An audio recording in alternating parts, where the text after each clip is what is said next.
All right, guys, here we are. We are back with stage 15 of Cambridge Latin. In this video, we are going to go over the grammar for this stage and the model sentences. Now, this grammar is going to be really more going to be clarifying grammar that we already know. This will be useful if you want to figure out a little bit more in more detail the use of relative pronouns in particular. So, we see this is a sentence. So the Ankele orna borbat, the slave girl was carrying a jug, an urn. Now, if we want to describe the Ankila in more detail, ordinarily you could just use an adjective, right? So if you like saying that pulcra Ankila, the pretty slave girl, that would just be an adjective. You could use an appositional phrase. So the slave girl, and you could say Ankila metala, right? The slave girl Metella was carrying the urn. Or what you can do, and this is what we've seen a lot, is you can use this form of qui, quod.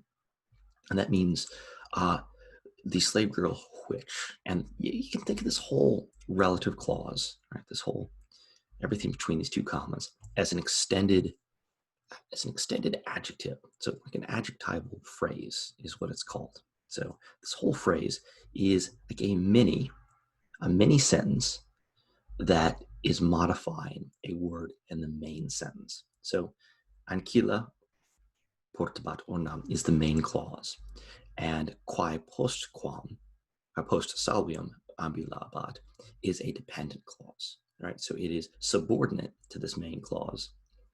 And the way that it's functioning in subordination to that main clause is as an extended adjective. So think of it as a mini sentence. It can't work on its own, and it's describing a word in that main sentence. In this case, it is the girl who, Ambilabat, was walking post Salvi, after or behind Salvius. Right? Post is one of those new prepositions that we're going to learn in this stage. So it's called a relative clause because it relates back to something. It relates back to a specific word, and that word is called the antecedent. So this word, the quae, is going to match the number and gender of the antecedent. So ankila is feminine singular, so this is going to be a feminine singular relative pronoun. The only thing that it's not going to match is it does not have to match the case. And this is something that's really, really difficult to learn. But the case of the relative pronoun is decided by its function inside of the relative clause. Now, I know that that's a little bit complex, but let me say that again. The function of the relative pronoun is going to dictate, it's going to tell you what the case is. So that means if this relative pronoun is the subject of this verb, it's going to be in the nominative. If it is the direct object of the verb in that relative pronoun, relative clause, then it's going to be in the accusative. If it's basically any other case usage that you can have, it's going to be how it's used in the clause itself, not that it doesn't have to match the case of the antecedent, the noun that it's modifying. So that's a little bit tricky, but you'll get used to it. So for this stage, I think we'll only see the relative pronoun in the nominative. It'll only be the subject of that verb. So we'll see a couple of other examples, right? So the Wilicius, the overseer, who was riding with the forerunners, with the advanced guard, right? Returned to Salvius. So this whole clause right here that's in bold is describing that Willicus, that overseer. And notice that it's a nominative singular because Willicus is a nominative singular. It is, I'm sorry, not nominative. It is a masculine singular because Willicus is a masculine singular. It is a nominative because who is the one doing the writing? The qui is the person who was writing with them, right? That's why it's in the nominative. Prope juvenes erat plaustrum quod totam viam claudebat, right? So there was a wagon, a plaustrum, near the youths, which was blocking the whole road. Okay, so the quod this quote, is modified. It's referring back to the Plowstrom, that wagon. Quote is neuter. So it could be accusative, it could be nominative, but we have to think that this neuter singular nominative is the one doing the blocking. So the thing which is blocking. And what is it blocking? It's blocking the whole road, right? An example of a relative clause in English that is using a relative pronoun as a direct object is the question which you asked. So notice that you are the one asking the question, and the thing that is being asked is the which. But it's still referring back to the question, which is the main clause. You'll get used to it. I know it's a little bit complex, but we'll get there. Okay. So we've seen the use of possum as I'm able, and we've seen that complementary infinitive, and we've seen it in the perfect tense. So it's sum, it's POS plus a form of sum, and sometimes that S forms goes to a T, right? But let's see the complete and perfect tense of possum. And it's very simple. If anyone remembers that the little jingle that we learned for the imperfect form of the subjunctive, aram, aras, arat, aramus, aratus, arant, all you need to do is put a POT in front of it. So poteram, poteras, poterat, poteramus, poteratus, poterant. Too easy. Okay, so this is the full table of relative pronouns. Now these are pronouns that introduce a relative clause, an adjectival clause. They're different from interrogative pronouns, which is instead of qui, interrogative pronouns are going to, the nominative singular form is quis. Now, these are sometimes difficult to differentiate between because most of the forms of qui and quis are the same. Matter of fact, in the plural, they're identical, right? Qui and quis in the plural have the same chart, right? It's a little bit different over here in the singular, specifically in the nominative, and down here over here, and some of the neuters are a little bit different, but you didn't know that just yet. Instead, just focus on memorizing this chart. It's a little bit difficult because qui and quai, those look like first declension plurals, but they're not, especially since the singular and plurals are the same. Also, notice that the neuter plural and the feminine plural looks the same here as well. It's a little bit difficult.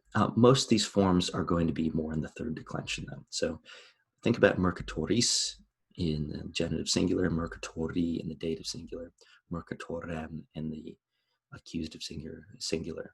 And then we have to go back to our first and second declension endings with that long O and A. Third declension, ibus, and ibus right there. And then os and as look like second, first declension endings. So you'll recognize pieces, and if you remember this, the first, second, and third declension endings, you should be able to recognize these in context. Cuius might throw you for a loop, as well as some of the forms in the nominative. But you'll see them so much that you'll remember them pretty soon. Don't feel bad if you don't remember them right away, but you'll see them a lot, so you'll remember them eventually. All right, so here are some words, some forms of qui that might give you a little bit of issue here and there. So the first one is going to be qui, and as I mentioned, qui can either be singular or it can be plural, and sometimes that's a little bit tricky. Right? So you have to know from context. Quam can either be an accusative, feminine, singular, right? So it can either be referring back to an accusative form of which, that is feminine, or it can introduce something that it's an adverb that introduces comparison. And we've seen quam a lot doing this. You know, it is melior quam something, right? It's better than something else. So quam can introduce comparison, and the best way that I can suggest to identify the difference is, first of all, commas. Often relative clauses that are referring back to something will be set apart with commas. And in terms of if quam is being used adverbially, look for comparative adjectives. If there's comparative adjective there, quam is most likely introducing a comparison. Quod is difficult because it's neuter, so therefore could be a nominative or an accusative singular. Right? That's not too difficult. The more difficult thing is how we've been used to seeing quod to introduce because, introduce a causal clause, which is an adverbial clause, as opposed to quod as a relative clause, which would be adjectival. And for this, you just have to look at the context, and you have to say which makes more sense here. Which makes more sense? Is this makes sense if it's because or which? And most of the time, you can figure that out. Quae is a little bit difficult, so we've got three forms of quae here. First of all, quae is a nominative singular feminine, just like qui over here, and it is a nominative plural neuter. So a little bit tricky there. And just like anything in the neuter, just like quod, if it is in the nominative, it's also going to be the same form in the accusative. So this is one of those forms that you'll also have to just memorize and figure out from context. This is what makes Latin get that scaling, and makes it a little bit difficult. But with enough practice, you'll identify it pretty easily. All right, and then lastly, what we have here is these new prepositions, and all these prepositions, with the exception of sub, although we don't usually see it like that, all of them regularly take an accusative. Okay, so inter is this space between two spaces, right? So it's very much like the English use of inter. So interim, interrupt. If you see inter plus accusative, it means between or among. Post can either be space or time. And remember that the Romans thought of time. They thought of really anything in spatial terms. So time is in spatial terms. Physical things are in spatial terms. So post can either mean behind or after. Right, and this is in the space, the area of space after, so it extends through space. It's not a specific point. Sub is under, so we know the word submarine is sub marem, is under the sea. Okay, so it indicates the space, the full area of space underneath something, or also can mean before, leading up to, right prior to, in space, not so much in time. In terms of ablative, though, it can be the exact spot underneath, like, for example, under someone's foot, or under a book. That would be a specific space, and it can be used to describe time. And it's not very often, but very rarely it'll be used to describe time during or about or within. It's not very common though. Circum, right here, means around.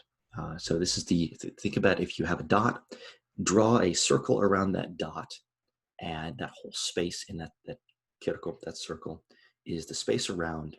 And since it's not a specific point, we use the accusative, because it's a space that extends around. All right, guys. Since I've talked a fair bit in terms of the grammar, what I'm going to do is I'm going to end the video here, and then I'll have a separate video for our model sentences. All right, hope this helped you, and if you have any questions, make sure to ask me.